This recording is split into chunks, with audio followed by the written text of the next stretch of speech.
আসসালামু আলাইকুম। লামিনাস রেসিপিতে আপনাদের সবাইকে স্বাগতম। আবারও হাজির হয়ে গেলাম নতুন এবং মজাদার একটি রেসিপি নিয়ে।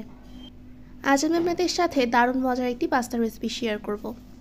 আশা করছি আমার আজকের রেসিপিটি আপনাদের সবার কাছে ভালো লাগবে। রেসিপিটি ভালো লাগলে প্লিজ ভিডিওতে লাইক, কমেন্ট, শেয়ার এবং আমার চ্যানেলটি সাবস্ক্রাইব করে পাশে থাকবেন। তবে চলুন দেখে নিই কীভাবে তৈরি করতে হয় মজাদার পাস্তা। প্রথমেই চুলায় আমি একটি প্যানে পানি দিয়ে দিচ্ছি। পানিটা ফুটা পর্যন্ত আমি ওয়েট করব। এরই মাঝে পানিটা কিন্তু ফুটতে শুরু করেছে। এবার এখানে আমি পাস্তাগুলো অ্যাড করে দিচ্ছি। পাস্তাগুলোকে আমি 80% মতো সিদ্ধ করব।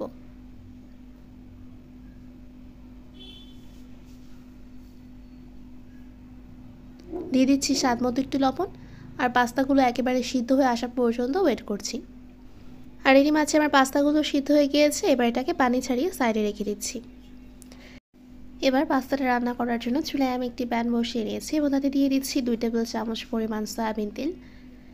এখানে আমি দিয়েছি একটা ছোট সাইজের পেঁয়াজ কুচি, আর দিয়েছি 3টা কাঁচামরিচ মাঝখান দিয়ে টুকরো করে দিয়েছি। পেঁয়াজ আর কাঁচামরিচটা হালকা করে একটু ভেজে নিয়েছি। আর এখানে আমি নিয়েছি সবজি হিসেবে নিয়েছি গাজর, টমেটো, ফুলকপি আর শিম। প্রথমে আমি এখানে গাজরটা দিয়ে দিচ্ছি। গাজরগুলোকে আমি এরকম ছোটো ছোটো টুকরো করে কেটে নিয়েছি। গাজরটাকে একটু তেলের ভিতর ভেজে নিব। আপনারা কিন্তু চাইলে এখানে যে কোনো সবজি অ্যাড করতে পারেন। এবার সামান্য পরিমাণে একটু লবণ দিয়ে দিলাম। শীতের টাটকা সবজি দিয়ে এই পাস্তাটা খেতে কিন্তু অনেক ভালো লাগবে। তো প্রথমে গাজরটা একটু ভেজে নিয়ে তারপর আমি বাকি সবজিগুলোও কিন্তু দিয়ে দিয়েছি। টমেটোগুলোকে আমি এরকম কিউব করে কেটেছি, ফুলকপিগুলোকেও ছোটো ছোটো করে কেটে নিয়েছি, আর শিমগুলোকেও ছোটো করে কেটে নিয়েছি। এবার ভালো করে সবজিগুলোকে আমি ভেজে নিব। কিছুক্ষণ ভেজে নিয়ে তারপর ঢাকনা দিয়ে ঢেকে দিচ্ছি। ঢাকা তুলে নিলাম, আর আমার সবজিগুলো কিন্তু মোটামুটি সিদ্ধ হয়ে গিয়েছে। তো এবার আমি মাঝখানে একটু ফাঁকা করে নিচ্ছি, আর এখানে আমি একটা ডিম ফেটে দিয়ে দিব। তারপর আমি ডিমটাকে স্ক্র্যাম্বল করে নিচ্ছি। তারপর ভালো করে সবজির সাথে মিশিয়ে নিব।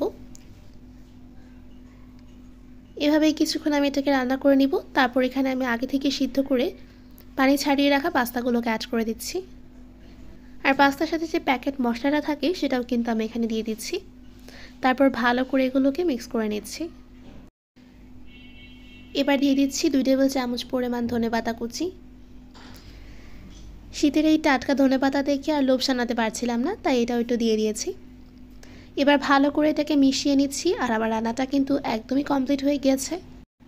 পাস্তাটা যেহেতু আমি একদম সিদ্ধ করেই রেখেছিলাম, আর সবজিটাও কিন্তু আমরা ভালো করে রান্না করে নিয়েছি, তো এবার কিন্তু আমার রান্নাটা একদমই কমপ্লিট হয়ে গিয়েছে। এবার একটি সার্ভিং ডিশে সার্ভ করে আপনাদের সাথে শেয়ার করছি।